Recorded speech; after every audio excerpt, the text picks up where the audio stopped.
Hello friends, स्वागत है आपका मेरे यूट्यूब चैनल पे। आज मैं आपको पॉलिटी पीटी 365 की लास्ट वीडियो लेकर आई हूँ आप लोग के पास।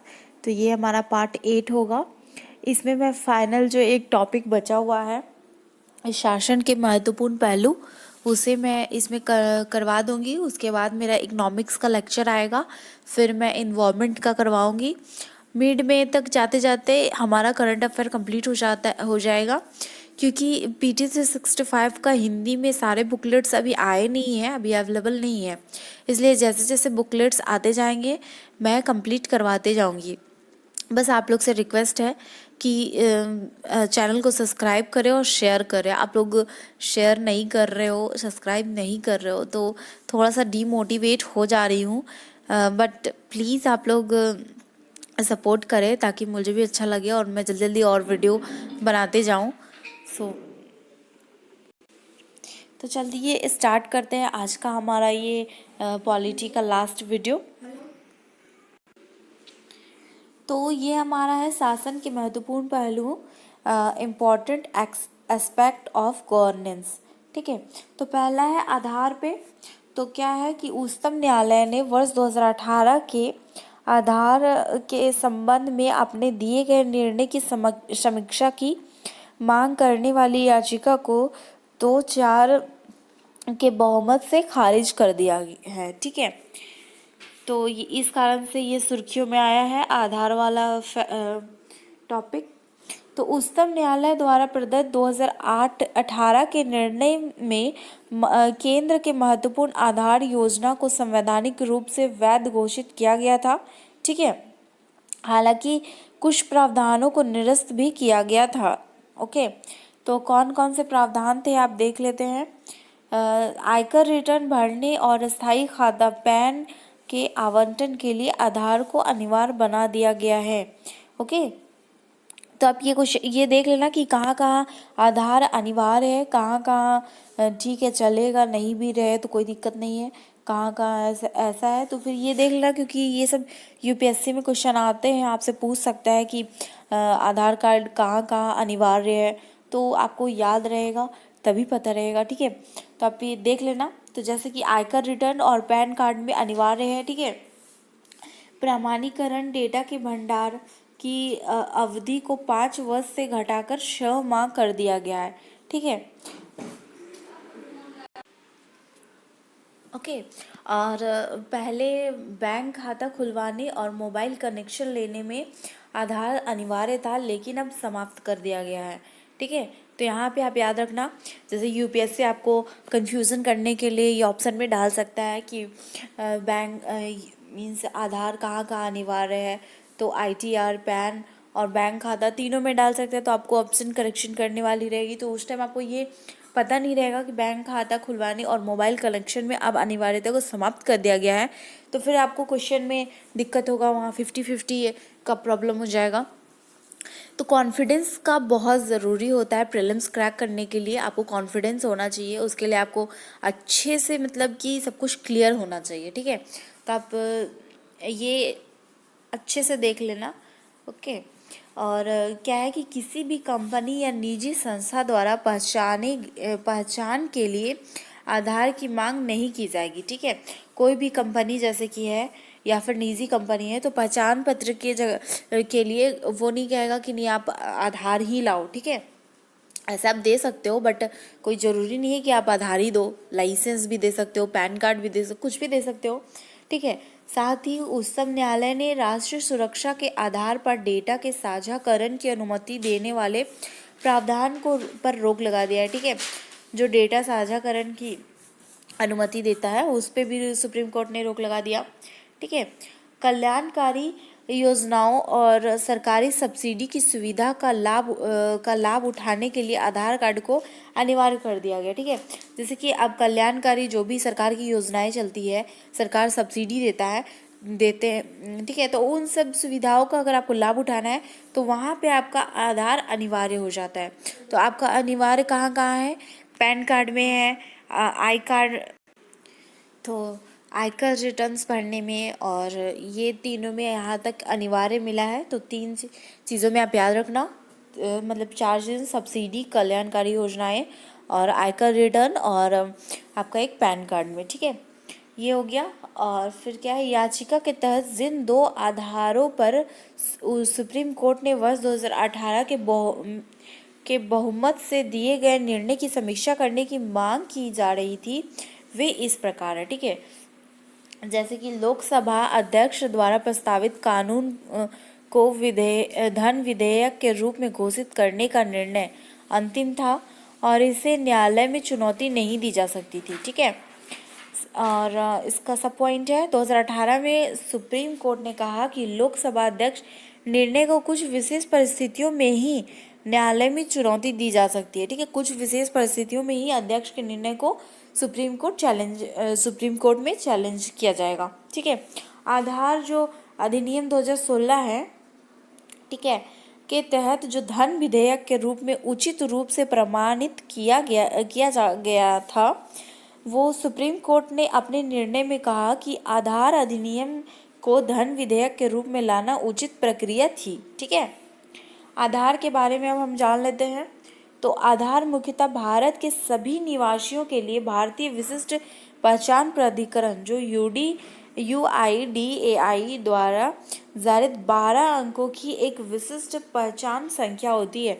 जो फोटो के नीचे में 12 अंकों का जो डिजिट रहता है वही UDI द्वारा जारी किया जाता है और वो एक विशिष्ट पहचान की संख्या है, ठीक है।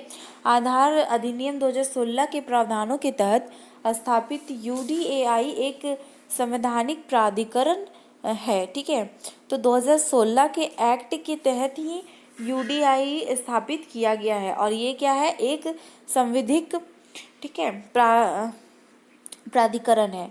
UDI इलेक्ट्रॉनिक और सूचना प्रौद्योगिकी मंत्रालय के तहत कार्य करता है, ठीक है। ये भी आप याद रखना कि किस मंत्रालय के तहत कार्य करता है, क्योंकि मंत्रालय भी पूछा जाता है जनरली। आधार में बायोमेट्रिक डेटा के साथ 4 प्रकार की व्यक्तिगत जानकारी यथा नाम, आयु, लिंग, पते को समाविष्ट किया जाता है, ठीक है। बायोमेट्रिक जो डेटा होता है उसमें ये चारों चीज़ें होती है। सबके पास आधार होगा तो सबको पता ही होगा, ठीक है। इसके अतिरिक्त आधार के तहत वर्चुअल ID जैसी नई विशेषता को भी शामिल किया गया है जो किसी व्यक्ति की निजता को सुरक्षित रखने में मदद करता है, ओके। अन्य ये पहले बॉक्स में देख लेते हैं। संबंधित तथ्य क्या है, 95% वयस्कों और 75% बच्चों के आधार को पूर्ण कर लिया गया। मतलब 95% जो यंग है उनका और 75% जो बच्चे हैं उनका आधार बन चुका है, ठीक है। 8% या अनुमानित 102 मिलियन लोगों का आधार नामांकन नहीं हो पाया है अभी तक, ठीक है। मतलब 8% लोग अभी भी बचे हुए हैं। 80% लाभार्थियों का कहना है कि आधार नामांकन प्रक्रिया के कारण PDS राशन, मनरेगा, सामाजिक पेंशन को और अधिक विश्वसनीय बनाने में सहायता प्रदान हुई है, ठीक है। तो आधार बहुत ज़्यादा महत्वपूर्ण हो गया है इन सब चीज़ों में। आधार का एक महत्वपूर्ण उद्देश्य कल्याणकारी सेवाओं पर निर्भर देश के बहुमत निवासियों को कुशल, पारदर्शी और लक्षित आधार पर सेवा वितरण करने के लिए राज्य की क्षमता में सुधार करना है, ओके। हाल ही में क्या है कि आधार और अन्य कानून अधिनियम 2019 जो है को मार्च 2019 में प्रख्यापित किया गया, ठीक है। अध्यादेश को प्रतिस्थापित करने के लिए संसद द्वारा पारित किया गया था, ठीक है। अब संशोधन जो हुआ है 2019 में आधार एक्ट में, अधिनियम में, उसमें जो 2019 का संशोधन है उसकी जो मुख्य विशेषताएं हैं वो है आधार संख्या धारकों को ऑफलाइन सत्यापन, ठीक है। मतलब क्या है कि यह विशिष्ट जो UIDAI है द्वारा निर्दिष्ट विनियमों को जो दिया गया है उसके तहत वर्णित विधियों के माध्यम से प्रमाणीकरण के बिना किसी व्यक्ति के पहचान के ऑफलाइन सत्यापन की अनुमति प्रदान करता है, ओके। स्वैच्छिक उपयोग है, एक व्यक्ति प्रमाणीकरण या ऑफलाइन सत्यापन द्वारा अपनी पहचान स्थापित करने के लिए स्वैच्छिक रूप से अपने आधार नंबर का उपयोग कर सकता है, ठीक है। किसी भी सेवा के प्रावधान हेतु आधार के तहत किसी व्यक्ति की पहचान का प्रमाणीकरण केवल संसद द्वारा निर्मित विधि के अधीन ही अनिवार्य बनाया जा सकता है। ओके, यह जन्म और मृत्यु पंजीकरण के लिए अनिवार्य नहीं है। ठीक है, तो ये भी पॉइंट आप याद रखना, जन्म और मृत्यु पंजीकरण के लिए ये अनिवार्य नहीं है, उसका अलग सर्टिफिकेट बनता है। इसके तहत टेलीग्राफ अधिनियम 1885 और धन शोधन अधिनियम निवारण अधिनियम 2002 को संशोधित किया गया है। इसके अनुसार टेलीकॉम कंपनी, बैंक, वित्तीय संस्थाओं अपने ग्राहकों की पहचान को अग्रलिखित के माध्यम से सत्यापित कर सकते हैं। यदि आधार का प्रमाणीकरण या ऑफलाइन सत्यापन या पासपोर्ट अथवा केंद्र सरकार द्वारा अधिसूचित कोई भी अन्य दस्तावेज, ठीक है, दस्तावेज मीन्स डॉक्यूमेंट, ओके, व्यक्ति के पास अपनी पहचान को सत्यापित करने के लिए किसी भी विधि का उपयोग करने का विकल्प होगा और किसी भी व्यक्ति के पास आधार नंबर नहीं होने पर उसे किसी भी सेवा से वंचित नहीं किया जाएगा। ठीक है, ये भी मोस्ट इम्पॉर्टेंट पॉइंट है। अगर किसी को लगता है कि बहुत इम्पॉर्टेंट है आधार और उसके पास आधार नहीं है तो वो वंचित हो जाएगा, तो ऐसा कुछ भी नहीं है, वो वंचित नहीं होगा। आधार का उपयोग करने वाली संस्थाएं, अब आधार का उपयोग कौन कौन सी संस्थाएं करती है वो देख लेते हैं। किसी भी संस्था को आधार के माध्यम से प्रमाणीकरण करने की अनुमति दी जा सकती है यदि UIDAI के तथ्य से संतुष्ट हो जाता है UIDAI, ठीक है, कि वह संस्था गोपनीय और सुरक्षा के कुछ मानकों का अनुपालन करेगा। ठीक है, कानून द्वारा अनुमति प्राप्त हो उसे, राज्य के हितों में केंद्र सरकार द्वारा विनिष्ट किसी भी प्रयोजन के लिए प्रमाणीकरण हेतु प्रयास कर रहा हो। ये बच्चों के आधार नंबर, ठीक है, ये तो इसका UDI देखेगा कि ये सब चीज़ अगर हो रहा है तभी वो उसे यूज़ करने का अनुमति देगा। ठीक है, आधार को किसी भी संस्था को। अब बच्चों के आधार नंबर क्या है?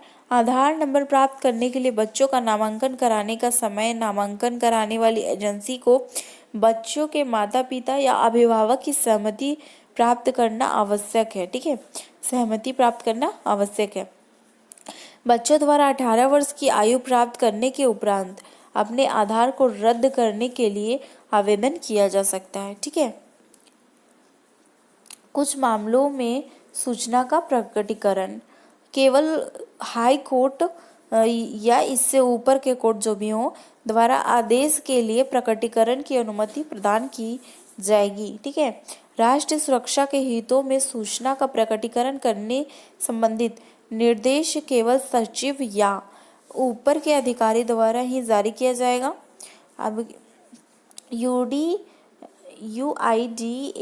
निधि, ठीक है, तो क्या है, इस अधिनियम के तहत एक विशिष्ट पहचान प्राधिकरण निधि का सृजन किया जाएगा। ठीक है, UIDAI द्वारा प्राप्त सभी शुल्क, अनुदान और शुल्क इसी निधि में जमा किए जाएंगे। ठीक है, निधि का उपयोग UIDAI के व्ययों जिसमें कर्मचारियों के वेतन भत्ते के लिए किया जाएगा। अब शिकायतों के लिए क्या है, यह किसी व्यक्ति को अपनी पहचान का प्रतिरूपण या किसी अन्य द्वारा प्रकटीकरण सहित कुछ मामलों में शिकायत दर्ज करने की अनुमति प्रदान करता है। यह नामांकन एजेंसी, आग्रह करने वाली एजेंसी और ऑफलाइन सत्यापन हेतु प्रयासरत संस्थाओं को शामिल करने के लिए आधार पारितंत्र को परिभाषित करता है।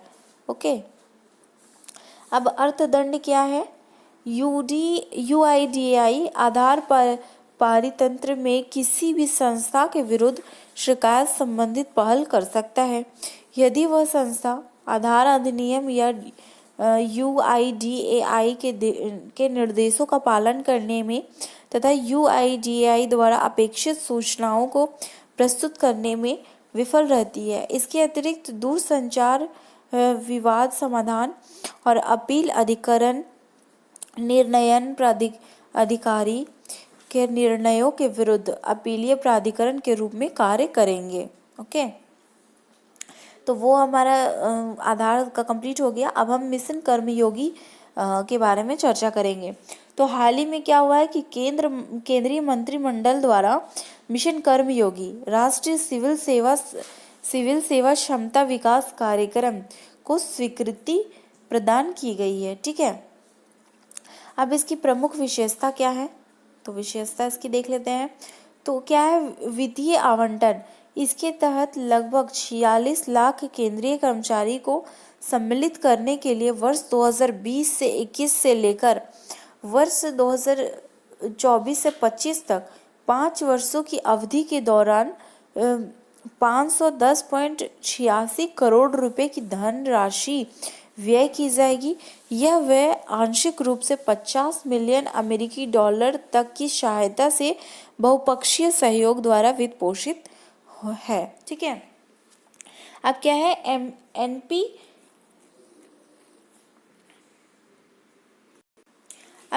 एनपीसीएससीबी के मुख्य मार्गदर्शन सिद्धांतों के अंतर्गत शामिल है। तो किस किस मार्गदर्शकों के अंतर्गत शामिल है, तो यहाँ पे देख लेते हैं।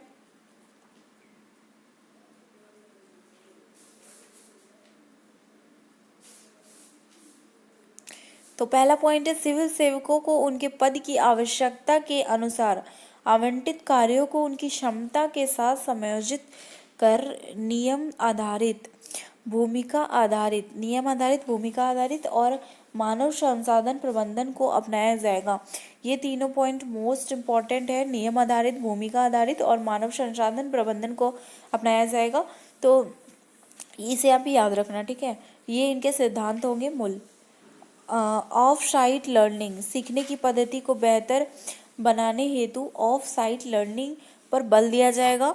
शिक्षण सामग्री, संस्थाओं और कर्मियों सहित साझा प्रशिक्षण अवसंरचना, एक पारिस्थितिकी तंत्र का निर्माण करना। ठीक है, सिविल सेवा से संबंधित सभी पदों को भूमिकाओं, गतिविधियों तथा दक्षता ढांचा आधारित दृष्टिकोण के साथ अद्यतित करना। ठीक है, सभी सिविल सेवकों को अपनी व्यवहारात्मक, कार्यात्मक और कार्य क्षेत्र से संबंधित दक्षताओं को निरंतर विकास और सुदृढ़ करने का अवसर उपलब्ध कराना। ठीक है, उसके बाद क्या है कि सभी केंद्रीय मंत्रालयों और विभागों को साझे पारिस्थितिकी तंत्र के सह निर्माण की दिशा में अपने संसाधनों को प्रत्यक्ष रूप से निवेश करने में सक्षम बनाना।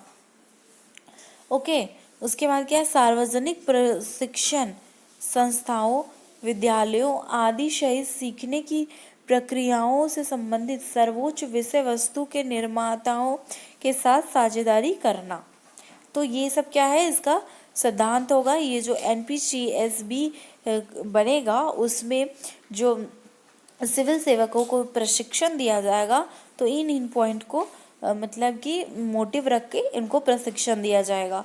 ठीक है, अब क्या है कि इस कार्यक्रम को एकीकृत सरकारी ऑनलाइन प्रशिक्षण आईगोट कर्मयोगी पोर्टल, तो आपको पूछ लेता है कि आईगोट कर्मयोगी पोर्टल जो है सो वो किससे रिलेटेड है, तो आप ये देख लेना, मिशन कर्मयोगी से रिलेटेड है। ठीक है, तो इसकी स्थापना की जाएगी। ठीक है, और यह क्षमता निर्माण के लिए व्यवस्थित व डिजिटल ई लर्निंग सामग्री उपलब्ध कराएगा। तो ये जो आईगोट पोर्टल है वो ई लर्निंग सामग्री को उपलब्ध कराएगा, किसके लिए, सिविल सेवकों के लिए। ठीक है, क्षमता विकास के अतिरिक्त सेवा मामलों जैसे कि परिवीक्षा अवधि के पश्चात पुष्टिकरण या स्थायीकरण, तैनाती, कर्म निर्धारण और रिक्तियों की अधिसूचना इत्यादि को अंततः प्रस्तावित दक्षता या योग्यता संरचना के साथ एकीकृत कर दिया जाएगा। ओके, अब ये आईगोट पोर्टल जो है, आईगोट कर्मयोगी मंच के सभी उपयोगकर्ताओं के प्रदर्शन मूल्यांकन के लिए एक उपयुक्त निगरानी और मूल्यांकन ढांचा भी निर्धारित किया जाएगा, ताकि मुख्य जो प्रदर्शन संकेत हैं, जो की परफॉर्मेंस इंडिकेटर्स है का डैशबोर्ड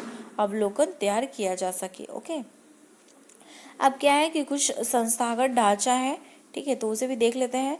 तो प्रधानमंत्री की सार्वजनिक मानव संसाधन परिषद जो है, ठीक है, परिषद जो है यह परिषद प्रधानमंत्री की अध्यक्षता में सिविल सेवा सुधार और क्षमता निर्माण के कार्यों की रणनीतिक दिशा प्रदान करने के लिए एक शीर्ष निकाय के रूप में कार्य करेगी। ठीक है, तो ये क्या है कि रणनीतिक दिशा प्रदान करेगी किसको? सिविल सेवकों को। ठीक है, ये जो प्राइम मिनिस्टर का मानव संसाधन सार्वजनिक मानव संसाधन परिषद जो है, ठीक है, इसकी अध्यक्षता कौन करेंगे? प्रधानमंत्री करेंगे।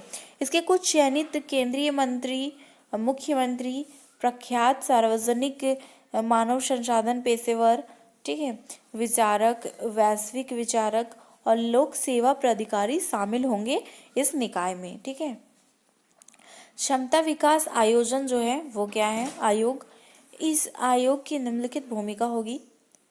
वार्षिक क्षमता निर्माण योजना का अनुमोदन करने में प्रधानमंत्री की सार्वजनिक मानव संसाधन परिषद की सहायता करना तथा हितधारक विभागों के साथ इन योजनाओं के क्रियान्वयन का समन्वय एवं पर्यवेक्षण करना। सिविल सेवा क्षमता विकास से संबंध सभी केंद्रीय प्रशिक्षण संस्थाओं का कार्यात्मक निरीक्षण करना। आंतरिक एवं बाह्य संकाय और संसाधन केंद्रों सहित साझा अधिगम और संसाधनों को सृजित करना। सभी सिविल सेवकों के करियर के माध्यम से सामान्य प्रशिक्षण कार्यक्रम के लिए मानदंड निर्धारित करना। ठीक है, तो ये इसका मुख्य जो भूमिका है वो है। ठीक है, एक भूमिका इसका और है, सरकार को मानव संसाधन के प्रबंधन, प्रशिक्षण और क्षमता विकास के क्षेत्रों में आवश्यक नीतिगत उपायों का सुझाव देना। ठीक है, अब एक जो स्पेशल पर्पस व्हीकल जो बना हुआ है, स्पेशल प्रयोजन वाहन, ठीक है, तो इसकी स्थापना कंपनी अधिनियम 2003 की धारा 8 के तहत ऑनलाइन प्रशिक्षण के लिए डिजिटल परिसंपत्ति और आईगोट कर्मयोगी पोर्टल का स्वामित्व धारण एवं संचालन करने के लिए की जाएगी। ओके, कैबिनेट सचिव की अध्यक्षता में एक समन्वय एकक की भी स्थापना इसमें की जाएगी। अब ये क्या है, नेक्स्ट है हमारा टॉपिक विशल ब्लोअर संरक्षण। ठीक है, तो सुर्खियों में ये क्यों रहा है? भारत के उपराष्ट्रपति ने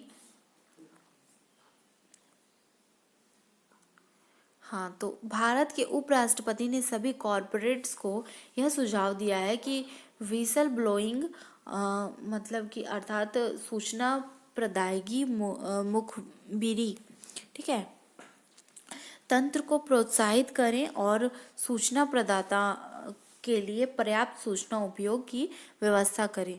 ठीक है, अब देख लेते हैं विशल ब्लोइंग के बारे में। ठीक है, तो विशल ब्लोइंग क्या है कि विशल ब्लोइंग वस्तुतः सार्वजनिक, निजी और तृतीय क्षेत्र के संगठनों के भीतर जारी अनुचित कृत्यों, कदाचार, भ्रष्टाचार, धोखाधड़ी आदि की गतिविधियों के बारे में एक प्राधिकरण या अधिकारी या जनता का ध्यान आकर्षित करने का कार्य करता है। ठीक है, कार्य है। ठीक है, विशल ब्लोइंग मतलब इन सब चीज़ों में जो है ये सब तो मतलब कि किसी भी अगर सार्वजनिक, निजी या तृतीय संगठन है, वो अगर कोई भी कदाचार, भ्रष्टाचार करता है तो जनता के समक्ष या फिर प्राधिकरण या अधिकारी के समक्ष ये उसका खुलासा करना हुआ। ठीक है, यदि साधारण भाषा में वर्णित करें तो इसका अर्थ यह है कि एक सूचना प्रदाता गोपनीय या खुले तौर पर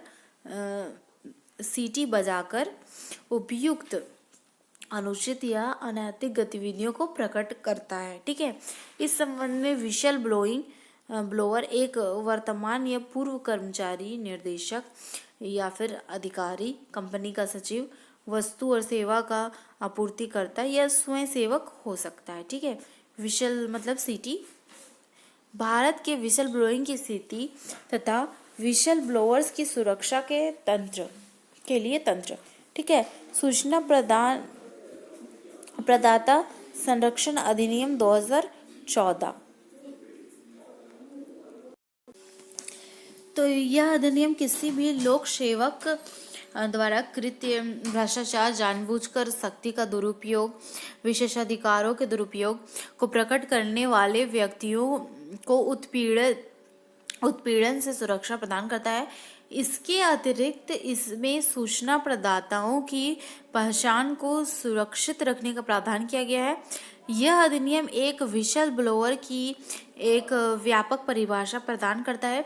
इस अधिनियम के अनुसार सरकारी अधिकारियों के साथ साथ कोई अन्य व्यक्ति या गैर सरकारी संगठन भी विशल ब्लोअर हो सकता है। ओके, शासकीय गुप्त बात अधिनियम 1923 के उपबंधों में जो है वो है कि कोई लोक सेवक या व्यक्ति समक्ष प्राधिकारी के समक्ष लोकहित प्रकट अर्थात लोकहित में कोई सूचना प्रकट कर सकता है। ओके, यह लोगों को भ्रष्टाचार के बारे में या मंत्रियों सहित लोक सेवकों द्वारा शक्ति के दुरुपयोग की जानकारी प्रदान करने के लिए प्रोत्साहित करने हेतु एक प्रणाली प्रदान करता है। ठीक है, इस अधिनियम के उपबंध में जो है वो संघ के सशस्त्र बलों पर लागू नहीं होता है यह उपबंध। ओके, कोई भी प्रकटीकरण जो है वो लिखित रूप से या ईमेल के माध्यम से किया जा सकता है। ओके, सूचना प्रदान के लिए यह आवश्यक है कि वह पूर्ण विवरण प्रदान हो उसमें। ओके, साथ ही वह सहायक दस्तावेज या अन्य सामग्री उपलब्ध करवा सकता है। सक्षम प्राधिकारी के किसी भी आदेश से व्यथित प्रभावित कोई व्यक्ति उक्त आदेश तिथि से 60 दिनों की अवधि के भीतर उच्चतम न्यायालय में अपील कर सकता है। ओके, उत्पीड़न के विरुद्ध रक्षोपाय। ठीक है, केंद्र सरकार यह सुनिश्चित करती है कि कोई भी व्यक्ति या लोक सेवक जिसने इस अधिनियम के तहत कोई प्रकटीकरण किया हो वह किन्हीं कार्रवाई के तहत उत्पीड़ित ना हो। ओके, यदि कोई व्यक्ति सद्भाव से या जानबूझकर शिकायतकर्ता की पहचान प्रकट करता है तो उसे दंडित किया जाएगा। ओके, सूचना प्रदाता संरक्षण अधिनियम विधेयक 2015 इसमें क्या है कि को वर्ष 2014 के अधिनियम में संशोधन करने के लिए लोकसभा में पुनः स्थापित किया गया, परंतु यह 2019 में लोकसभा का विघटन के कारण व्यापगत हो गया था। ओके, भारतीय प्रतिभूति और विनियमन बोर्ड जो है सेबी यह विनियमन इनसाइडर ट्रेडिंग से संबंधित मामलों के बारे में सूचना या जानकारी प्रकट करने के लिए विशल ब्लोअर और अन्य सूचना प्रदाताओं को पुरस्कृत करने का प्रावधान करता है। ठीक है, जब किसी कंपनी या निगम में किसी कार्य करने वाले उच्च पदों पर आसीन व्यक्ति के पास कंपनी या निगम की प्रभुति या शेयरों के अप्रकाशित मूल्यों की संवेदनशील जो जानकारी होती है तथा उस व्यक्ति उक्त जानकारी का दुरुपयोग कर उन प्रतिभूति के व्यापार में संलग्न होता है। ठीक है, तो उसे इनसाइडर कहते हैं। ठीक है, मतलब कि कोई संवेदनशील बात पता हो और उसका वो ट्रेड ना कर दे तो उसे इनसाइडर ट्रेडिंग कहते हैं। ठीक है, कंपनी एक्ट 2013 जो है इस अधिनियम ने स्टॉक एक्सचेंजों में सूचीबद्ध कंपनियों के लिए यह अनिवार्य किया है कि उनके द्वारा विशल ब्लोअर की शिकायत की जांच के लिए एक लेखा परीक्षण समिति का गठन किया जाए। ओके, अब भारतीय दंड संहिता और दंड प्रक्रिया संहिता आईपीसी और सीआरपीसी केंद्रीय गृह मंत्रालय द्वारा जो आपराधिक कानून यथा भारतीय दंड संहिता और दंड प्रक्रिया की व्यापक समीक्षा करने हेतु रणबीर सिंह की अध्यक्षता में एक 5 सदस्यीय की समिति गठित की गई है। ठीक है, आईपीसी और सीआरपीसी का जो है वो देख लीजिए उद्देश्य क्या है, यह अपराधों की परिभाषा को निर्धारित करता है और सीआरपीसी क्या है कि आपराधिक कानूनों के विनियमन हेतु प्रक्रिया के बारे में सूचित करता है। ठीक है, पृष्ठभूमि देख लेते हैं। तो पृष्ठभूमि ये है कि भारत की आधिकारिक संहिता है ठीक है। और इसके प्रारूप को प्रथम भारतीय विधिक आयोग की अनुशंसा के आधार पर 1860 में तैयार किया गया था। यह आपराधिक कानून के सभी महत्वपूर्ण पहलुओं को सम्मिलित करता है, सभी महत्वपूर्ण, ठीक है। और इसे वर्ष 1973 में अधिनियमित किया गया। हालांकि वर्ष 82 में ये निर्मित हो चुका था, ठीक है। अपराध की जांच के लिए मशीनरी तंत्र के रूप में कार्य करता है। यह साक्ष्य संग्रहण, अपराध निर्दोषता और सजा के निर्धारण के लिए एक तंत्र के रूप में कार्य करता है, ठीक है। समीक्षा कौन करता है इसका? प्राधिकृत जो संस्था है, तो पुलिस अनुसंधान और विकास ब्यूरो जो है BPRD द्वारा समीक्षा की जाएगी। BPRD की स्थापना 1970 में की गई थी और गृह मंत्रालय के अंतर्गत यह कार्य करता है। अब नेक्स्ट टॉपिक जो मोस्ट इम्पॉर्टेंट है वो है एक राष्ट्र एक राशन कार्ड योजना, ONORC। ओके, कोविड-19 के प्रकोप के मध्य आर्थिक राहत पैकेज के हिस्से के रूप में केंद्र सरकार ने मार्च 2021 में राष्ट्रीय स्तर पर सभी राज्यों और संघ राज्य क्षेत्रों में एक राष्ट्र और एक राशन कार्ड प्रणाली लागू करने की घोषणा कर दी है, सभी राज्यों और सभी संघ राज्य क्षेत्रों में, ठीक है ना। तो आप ये मत सोचना कि कहाँ लागू है कहाँ नहीं है। तो मार्च 2021 से सब जगह लागू कर दिया है केंद्र सरकार ने, ठीक है। अब इसकी योजना के बारे में है कि एक राष्ट्र योजना जो है, इसके तहत लाभार्थी आधार कार्ड से जुड़े अपने मौजूदा समरूपन राशन कार्ड का उपयोग कर देश में किसी भी FPS से सब्सिडी युक्त खाद्यान्न खरीद कर सकेंगे, ठीक है। उल्लेखनीय है कि वर्तमान PDS के तहत एक राशन कार्ड धारक केवल उसी FPS से खाद्यान्न की खरीद कर सकते थे जो अधिवासित क्षेत्र में स्थित हो, ठीक है। पार्थ मुखोपाध्याय की अध्यक्षता में वर्किंग ग्रुप ऑन माइग्रेशन ने वर्ष 2017 में PDS और इसके लाभों की पोर्टेबिलिटी की संतुष्टि की थी, ठीक है। इसके पश्चात सरकार ने अप्रैल 2018 में सार्वजनिक वितरण प्रणाली के एकीकृत प्रबंधन MIPDS की शुरुआत की थी। ये बॉक्स में इसके बारे में दिया है। यह नई प्रणाली जो है FPS में स्थापित इलेक्ट्रॉनिक पॉइंट ऑफ सेल उपकरणों पर बायोमेट्रिक प्रमाणीकरण के माध्यम से लाभार्थियों की पहचान की जाएगी। ओके, इसके तहत एक प्रवासी व्यक्ति को उसके परिवार के लिए निर्धारित कोटा के अधिकतम 50% तक खाद्यान्न खरीदने की अनुमति प्राप्त होगी। इससे यह सुनिश्चित हो पाएगा कि व्यक्ति किसी अन्य स्थान पर स्थानांतरित होने के पश्चात एक बार में संपूर्ण परिवार के लिए निर्धारित कोटों के बराबर खाद्यान्न ना खरीद पाए, ठीक है। एक बार अगर आधार सीडिंग के 100% होने और EPOS उपकरणों की 100% स्थापना के पश्चात राशन कार्ड की राष्ट्रीय पोर्टेबिलिटी को लागू कर दिया जाएगा। तो वर्तमान में 17 राज्यों और UTs में लागू है जो, ठीक है। तो इसका लाभ क्या है? ONRC योजना जो है, ONORC जो योजना है राशन कार्ड की अंतर राज्यों के साथ साथ अंतर राज्यिक पोर्टेबिलिटी प्रदान करती है, जिससे अंतर राज्य प्रवासी सर्वाधिक लाभान्वित होंगे। MIPDS पोर्टल जो है वो एक अंतर राज्यीय पोर्टेबिलिटी उपलब्ध होगी उससे, ठीक है। उस पर अन्य वितरण पोर्टल पर अंतरराष्ट्रीय पोर्टेबिलिटी उपलब्ध होगी, इस पर भी, ठीक है। लाभार्थियों को सब्सिडी युक्त खाद्यान्न के वितरण हेतु EPOS उपकरणों के माध्यम से किए जाने वाले इलेक्ट्रॉनिक लेन देन को प्रदर्शित करने के लिए अन्य वितरण पोर्टल की शुरुआत की गई है। यह पोर्टल जिला स्तर तक खाद्यान्नों के आवंटन और वितरण मात्राओं के साथ साथ लाभार्थियों की आधार प्रमाणीकरण की अखिल भारतीय स्थिति को भी प्रदर्शित करता है। यह एक एकीकृत ऑनलाइन प्रणाली के माध्यम से फर्जी राशन कार्ड धारकों को सूची से हटाने में सहायता करेगा। यह रिसाव आदि को रोककर खाद्य जो बढ़ते सब्सिडी बिल को नियंत्रित कर सकेगा, ठीक है। अब ये इसके बारे में हम लोग देख लेते हैं। IMPDS जो है, ठीक है, IMPDS केंद्रीय क्षेत्र का एक योजना है जिसे उपभोक्ता मामले और खाद्य सार्वजनिक वितरण मंत्रालय के तहत लागू किया गया है। ओके, इसका उद्देश्य क्या है?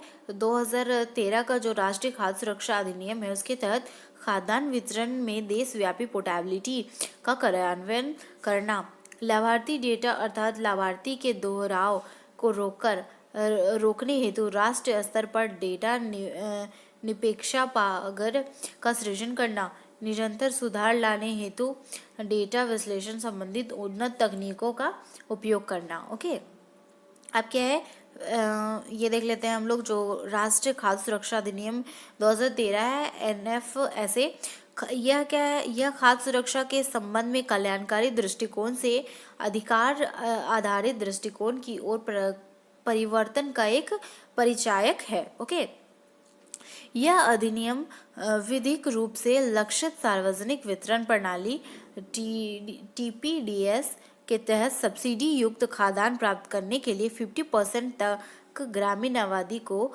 और 75% ग्रामीण और 75% ग्रामीण और 50% शहरी को अधिकार प्रदान करेगा। ठीक है, NFSA के तहत लगभग 81 करोड़ लोगों को सब्सिडी युक्त रियायती दरों पर खाद्यान्न उपलब्ध कराने का प्रावधान किया गया है।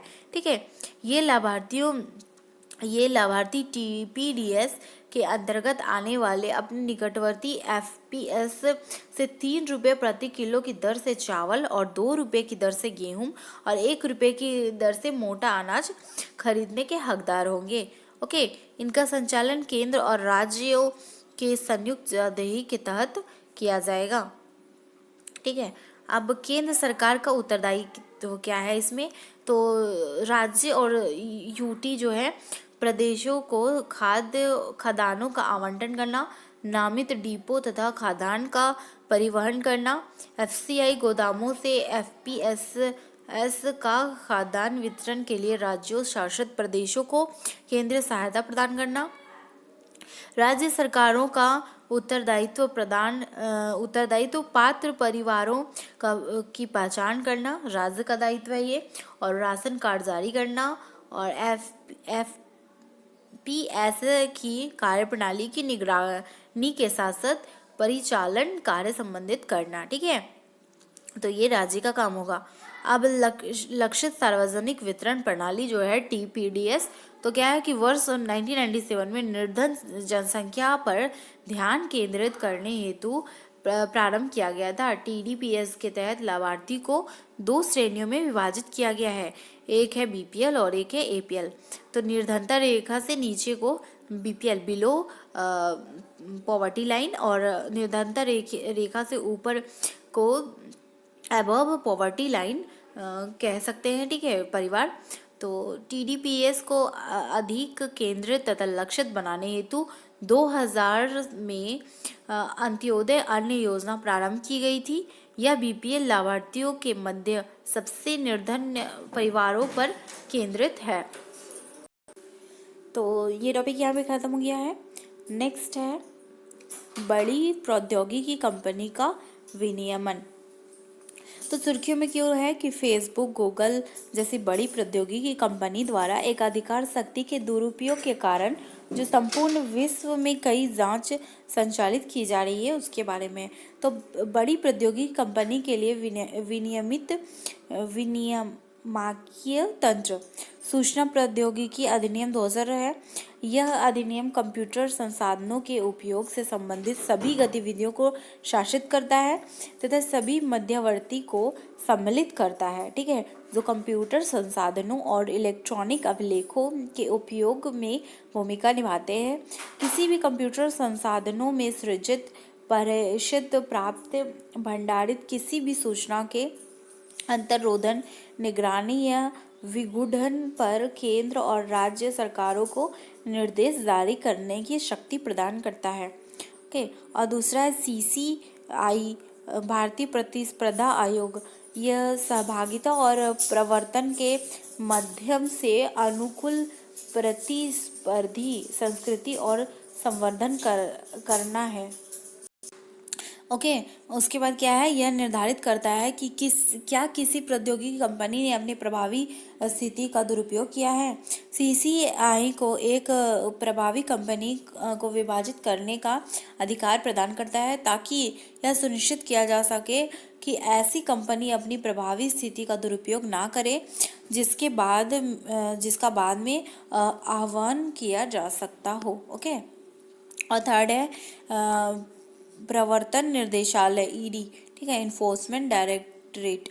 बिजनेस टू कस्टम, B2C उद्यमों के प्रत्यक्ष विदेशी निवेश, FDI मामले की निगरानी ये करता है। ओके। अब है एक इंटरनेट शटडाउन, नेक्स्ट टॉपिक है हमारा। तो क्या हुआ कि यूके में स्थित एक कंपनी टॉप 10 VPN की एक रिपोर्ट के अनुसार 2020 में इंटरनेट शटडाउन जो हुआ है उसमें उसके कारण भारत के लगभग तो उसके कारण भारत में लगभग 2.8 बिलियन डॉलर का नुकसान उठाना पड़ा है। गंतव्य है कि इसके कारण विश्व अर्थव्यवस्था को लगभग 4 बिलियन डॉलर के कुल नुकसान में भारत की लगभग 70% हिस्सेदारी रही है। ओके। अब इंटरनेट शटडाउन से संबंधित कुछ प्रावधान है। समय अवधि प्रावधान, कौन आदेश जारी कर सकता है, शटडाउन की अवधि, ठीक है। तो ये रहा 2017 से पूर्व का है कि दंड संहिता 1973 की धारा 144 है, ठीक है। तो ये प्रावधान है इसमें। और भारत तार अधिनियम 1885 क्या प्रावधान है, किसी क्षेत्र में 5 या उससे अधिक लोगों को इकट्ठा होने को प्रतिबंधित किया करता है, ठीक है। तो ये दोनों प्रावधान है। उसके बाद कौन आदेश जारी करता है, तो जिलाधिकारी, डिविजनल मजिस्ट्रेट, राज्य द्वारा अधिकृत कोई भी कार्यकारी मजिस्ट्रेट, ठीक है। अब शटडाउन की अवधि क्या होगी, तो धारा 144 के तहत 2 महीने से अधिक नहीं तथा परिस्थिति के अनुसार राज्य द्वारा 6 महीने का विस्तरित किया जा सकता है, ठीक है। अगर परिस्थिति वैसी हो तो 6 महीना तक हो सकता है। अब क्या है कि 2017 के बाद क्या हो गया है, 2017 के पहले था वो, अब 2017 के बाद क्या है, दूरसंचार अस्थायी सेवा निलंबन नियम 2017 जो है उसमें क्या है कि भारत तार अधिनियम 1885 की धारा 7 के तहत प्रदत्त शक्तियों का प्रयोग करके यह नया नियम बनाया गया है। 2017 के नियमों के बावजूद सरकार ने अक्सर धारा 144 के तहत व्यापक शक्ति का उपयोग किया है, ठीक है। अब इसमें क्या है कि आदेश जारी कर सकता है कौन, इसमें अब नया है, ये प्रावधान थे, ये आदेश जारी और ये अवधि, ठीक है। तो आदेश कौन जारी कर सकते हैं, संघ राज्य सरकार के केवल गृह सचिव आदेश जारी कर सकते हैं। अब इस आदेश की एक समिति द्वारा 5 दिन के भीतर समीक्षा की जाएगी। अपरिहार्य परिस्थितियों में संघ और राज्य सरकार के गृह सचिव द्वारा अधिकृत संयुक्त सचिव या ऊपर के रैंक के अधिकारी आदेश जारी कर सकते हैं।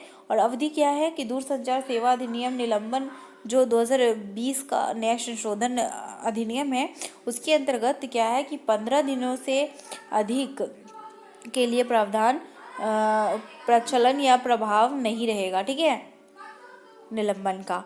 अब इंटरनेट शटडाउन के लिए अन्य प्रावधान जो है, ओके, इंटरनेट शटडाउन के लिए अन्य प्रावधान जो है, जो सूचना प्रौद्योगिकी अधिनियम 2008 की धारा 69A जो है सरकार को निश्चित वेबसाइट को ब्लॉक करने की शक्ति प्रदान करती है, ठीक है, ना केवल इंटरनेट को संपूर्ण रूप से।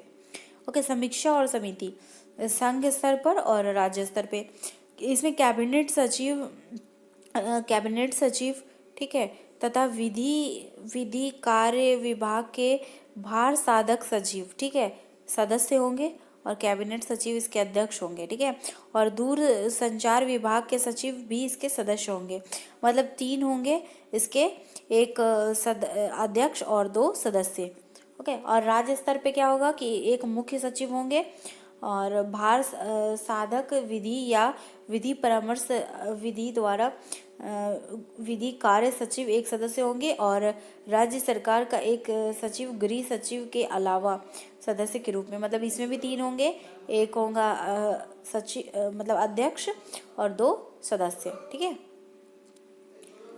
अब नेक्स्ट टॉपिक है data governance quality index DGQI पर सर्वेक्षण रिपोर्ट में रसायन और उर्वरक मंत्रालय के अधीन उर्वरक विभाग को आर्थिक गतिविधियों वाले 16 मंत्रालयों के मध्य दूसरा स्थान और 65 मंत्रालयों के विभागों के मध्य तीसरा स्थान प्राप्त हुआ है। ओके, अब DGQI के बारे में जान लेते हैं। तो DGQI जो है केंद्रीय क्षेत्र की योजनाओं और केंद्रीय प्रयोजन योजनाओं के कार्यान्वयन पर विभिन्न मंत्रालयों और विभागों के प्रदर्शन का आकलन करता है।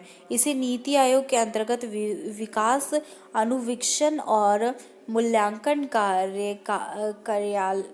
कार्यालय द्वारा संचालित किया जाता है। ठीक है, development monitoring and evolution office DMEO। ठीक है, DGQI का उद्देश्य मंत्रालयों और विभागों में डेटा संबंधी तत्परता के स्तर का एक मानकीकृत ढांचे का पर आकलन करना है, जो उनके मध्य स्वस्थ प्रतिस्पर्धा कंपटीशन को बढ़ावा देगा और सर्वोत्तम जो प्रथाओं के माध्यम से सीखने की सहयोगात्मक समकक्ष प्रक्रिया को प्रोत्साहन करता है। ठीक है, यह वांछित लक्ष्यों को प्राप्त करने के लिए सरकारी नीति, योजना, कार्यक्रम और कार्यान्वयन ढांचे को बेहतर बनाने के लिए सहायता करेगा।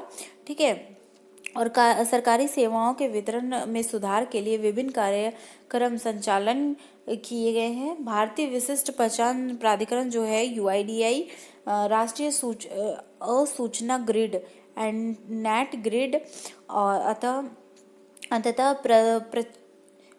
प्रचालनीय आपराधिक न्यायालय प्रणाली ICGS, DNA डेटा बैंक और बिग डेटा विश्लेषण आदि है इसमें। ठीक है, और DGQI के 6 प्रमुख विषय जो है वो क्या है? डेटा उत्पादन, डेटा की गुणवत्ता, प्रौद्योगिकी की उपयोग, डेटा विश्लेषण, उपयोग और प्रसार, डेटा सुरक्षा और मानव संसाधन क्षमता, केस स्टडी सम्मिलित है। ठीक है, अब नेक्स्ट है हमारा राष्ट्रीय कार्यक्रम और परियोजना प्रबंधन रीति प्रारूप। ठीक है, NPMPF नीति आयोग और भारतीय गुणवत्ता परिषद द्वारा राष्ट्रीय कार्यक्रम और परियोजना प्रबंधन नीति प्रारूप का शुभारंभ किया गया है। ठीक है, तो किसके नीति आयोग और QCI के द्वारा। अब ये क्या है इसके बारे में देख लेते हैं। तो NPMPF जो है उसके निम्नलिखित के लिए एक कार्य योजना प्रदान करता है। किस किस के लिए ये देख लेते हैं। अवसंरचना विकास के लिए एक कार्य योजना दृष्टिकोण देगा। ठीक है, और कार्यक्रम और परियोजना प्रबंधन के पेशेवर को संस्थागत बनाने और बढ़ावा देने तथा इससे संबंधित पेशेवरों के एक कार्यबल का निर्माण करना, पेशेवरों की संस्थागत क्षमता और सामर्थ्य में वृद्धि करना, भारत में अवसंरचना परियोजना का निष्पादन करने के तरीके में महत्वपूर्ण सुधार की परिकल्पना करता है। NPMPF जो है पर्यावरण और पारिस्थितिकी की प्रभावित किए बिना उच्च गुणवत्ता युक्त अवसंरचना व सुदृढ़ प्रशासन की व्यवस्था करेगा तथा लागत और अपशिष्ट पदार्थों को कम करने में सहायता करेगा। ओके, ये बॉक्स में देख लेते हैं कार्यक्रम और परियोजना प्रबंधन क्या है। तो यह एक समान उद्देश्य को प्राप्त करने के लिए परियोजना के विशिष्ट घटकों का एकीकृत करता है। यह अपने दृष्टिकोण में परस्पर संबद्ध है। घटक परियोजनाओं के विभिन्न विषयों जैसे कि इंजीनियरिंग, डिजाइनिंग, योजना, खरीद, निर्माण और वित्त के साथ साथ विभिन्न घटकों जैसे विद्युत, जल, राजमार्ग, अपशिष्ट प्रबंधों आदि का प्रबंधन करना। कार्यक्रम प्रबंधन प्रकृति और रणनीति है। ठीक है, जबकि परियोजना प्रबंधन प्रकृति और कार्यनीति है। ठीक है, कार्यक्रम प्रबंधन कई परियोजनाओं के साथ समन्वय के माध्यम से अपेक्षित उद्देश्यों की प्राप्ति पर केंद्रित होता है। परियोजना प्रबंधन में नियोजन की रणनीति और वर्कआउट के निष्पादन पर ध्यान केंद्रित किया जाता है। ओके, अब कुछ अन्य महत्वपूर्ण पहलुएं देख लेते हैं। ई ग्राम स्वराज पोर्टल जो है, तो ये क्या है कि पंचायती राज ने देश भर में पंचायती राज संस्थाओं में ई गवर्नेंस को सशक्त बनाने के लिए इस पोर्टल को लॉन्च किया है। ठीक है, ई ग्राम स्वराज योजना। तो ई ग्राम से आप देख लेना, ग्राम में पंचायत, और ई मतलब कि मतलब ई गवर्नेंस को ये बढ़ावा देगा। ठीक है, इसका उद्देश्य विकेंद्रीकरण, योजना निर्माण, कार्य प्रगति की रिपोर्टिंग और कार्य आधारित लेखांकन को में बेहतर पारदर्शिता लाना। यह पंचायत की पूर्ण प्रोफाइलिंग, वित्तीय विवरण और परिसंपत्ति का विवरण, ग्राम पंचायत विकास योजना के माध्यम से की गई गतिविधियों के विवरण आदि के साथ पंचायत के संपूर्ण जानकारी प्राप्त करने के लिए एक एकल मंच प्रदान करता है। वर्ष 2020-21 के लिए लगभग 2.43 लाख ग्राम पंचायतों ने ई ग्राम स्वराज पोर्टल पर अपनी ग्राम पंचायत विकास योजना को अंतिम रूप प्रदान किया है। ओके, सार्वजनिक मामलों का सूचकांक PAI जो है शासन के आधार पर राज्यों और संघ राज्य क्षेत्रों को रैंकिंग प्रदान करने के लिए एक डेटा संचालित मंच है। PAI को गैर लाभकारी संस्था पब्लिक अफेयर्स सेंटर पैक द्वारा विकसित किया गया है। शासन और प्रदर्शन का विश्लेषण समानता, विकास और धारणीयता के 3 स्तंभों द्वारा परिभाषित सतत विकास के संदर्भ में किया जाता है। बड़े राज्य की श्रेणी में केरल, तमिलनाडु, आंध्र प्रदेश शीर्ष 3 राज्य रहे हैं और उत्तर प्रदेश, ओडिशा और बिहार सबसे निचले में रहा है। ठीक है, छोटे राज्यों में गोवा प्रथम रहा है और मणिपुर अंतिम रहा है। संघ राज्य क्षेत्रों में चंडीगढ़ शीर्ष पर है। ठीक है, अब अर्बन गवर्नेंस इंडेक्स, शहरी शासन सूचकांक, ये क्या है, हाल ही में प्रजा फाउंडेशन द्वारा इस मतलब जारी किया गया है। UGI द्वारा राज्यों को इस आधार पर रैंक प्रदान करता है कि वे ज़मीनी स्तर पर लोकतंत्र और स्थानीय शासन के वास्तविक सशक्तिकरण के संदर्भ में किस स्तर पर है। UGI के अनुसार ओडिशा ने शहरी प्रशासन में सभी भारतीय राज्यों में शीर्ष स्थान प्राप्त किया है, जबकि मणिपुर और नागालैंड सबसे निचले स्तर पर रहे हैं और सूचकांक से यह स्पष्ट होता है कि किसी भी राज्य ने संविधान की 12वीं अनुसूची जो है नगर पालिका से संबंधित जो है उसमें उल्लिखित 18 कार्यों को अपने शहरी निकायों को प्रयोजित नहीं किया है। ओके, नेक्स्ट है हमारा भारतीय डाक द्वारा 5 स्टार गांव योजना का शुभारंभ। तो इस योजना का जो उद्देश्य है वो ग्रामीण क्षेत्रों के प्रमुख डाक योजना के सार्वभौमिक कवरेज को सुनिश्चित करना है। इसके अंतर्गत आने वाले योजना में शामिल है बचत बैंक खाते, सुकन्या समृद्धि खाते, PPF खाते, ग्रामीण डाक जीवन बीमा पॉलिसी, प्रधानमंत्री सुरक्षा बीमा योजना खाता, प्रधानमंत्री जीवन ज्योति बीमा योजना खाता। ठीक है, तो ये सब इसके अंतर्गत शामिल है। इस योजना का उद्देश्य जो है वो क्या है कि सुदूरवर्ती ग्रामीण क्षेत्रों में सार्वजनिक जागरूकता और डाक उत्पादों एवं सेवाओं तक पहुंच अंतराल को समाप्त करना। ठीक है,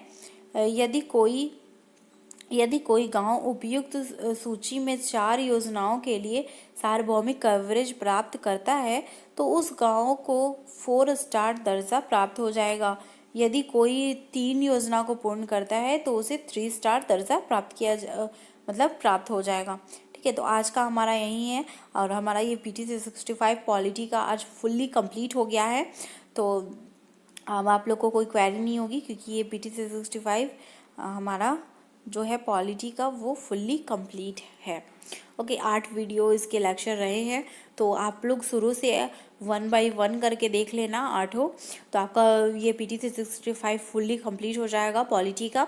अब मैं नेक्स्ट डे से इकोनॉमिक्स की वीडियो लाऊंगी, इकोनॉमिक्स का सेशन चलेगा, उसके बाद फिर इन्वायरमेंट की लाऊंगी, ये सब मोस्ट इम्पॉर्टेंट है। उसके बाद साइंस एंड टेक का लाऊंगी क्योंकि अभी जो है पॉलिटी और economics, science and tech, environment, ये सब का बहुत ज़्यादा ही क्वेश्चन ये सबसे आ रहे हैं। अगर आप 15 भी क्वेश्चन लगाओगे, मतलब रखोगे चारों से, तो आपका 60 क्वेश्चन इधर ही से हो जाता है।